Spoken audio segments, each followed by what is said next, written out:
కేవలం director Kaushik narration వల్లే horror films చూడ్డానికే భయపడే బెల్లంకొండ సాయి శ్రీనివాస్ కిష్కింధపురి చేయడానికి ఒప్పుకున్నారని మీకు తెలుసా? మన బెల్లమన్న రాక్షసుడు లాంటి స్కేరీ థ్రిల్లర్ ఫిల్మ్స్ చేసినా కానీ ఆయనకి హారర్ ఫిల్మ్స్ అన్నా ఫిల్మ్స్ చూడటం అన్నా చాలా భయమంట. అలాంటి ఆయనకి డైరెక్టర్ కౌశిక్ కిష్కింధపురి నరేట్ చేయడానికి వెళ్లిన రోజు ఆయన నరేషన్ తోనే భయపెట్టేశారంట. బికాస్ ఆయన నరేటింగ్ స్టైల్ ఇలా ఉంటుంది. దిక్కులు పిక్కటిలే శబ్దాలతో ఘన గాంభీర్య స్వాగతం.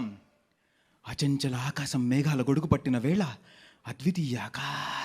ఇందులో హైలైట్ ఏంటంటే ఈ సినిమా కథని ఆయన నరేట్ చేసిన ప్రతి ఒక్కరికి లైట్స్ ఆఫ్ చేయొచ్చా అని పర్మిషన్ అడిగి లైట్స్ ఆఫ్ చేసి మరీ కథ చెప్పారంట. బట్ శ్రీనివాస్ గారికి చెప్పడానికి వెళ్ళినప్పుడు డే టైం అవటంతో లైట్స్ ఆపేసినా అంత ఫీల్ ఉండదని నార్మల్ గానే కథ మొదలుపెట్టి ఒక 1.5 hour వాటర్ కూడా దాక్కుండా నాన్ స్టాప్ స్టోరీ నరేట్ చేసి కాస్త బ్రేక్ తీసుకొని సెకండ్ హాఫ్ నరేషన్ స్టార్ట్ చేసే గ్యాప్ లో చాలా రేర్ గా కరెంట్ పోయే జూబ్లీ హిల్స్ లో శ్రీనివాస్ గారి ఇంట్లో కరెంట్ పోయిందంట. ఇంకా చిక్కింది ఛాన్స్ అని కరెంట్ పోయిన నెక్స్ట్ సెకండే శ్రీనివాస్ గారి ఫేస్ పైకి వచ్చేసి శ్రీనివాస్ గారు పడే రేంజ్ లో సెకండ్ హాఫ్ ని నరేట్ చేశారంట. ఒక కథని అంత ఎంజాయ్ చేస్తూ నరేషన్ తోనే భయపెట్టే అంత మంచి నరేషన్ ఇచ్చాక హారర్ ఫిల్మ్స్ అంటే ఆయనకున్న భయాన్ని పక్కన పెట్టేసి కథ ఓకే చేశారు. నరేట్ చేసినట్లే కథను తీసి బ్యాక్ టు బ్యాక్ ఫ్లాప్స్ లో ఉన్న శ్రీనివాస్ గారికి ఫిల్మ్ తో కంబ్యాక్ ఇచ్చారు డైరెక్టర్ కౌశిక్.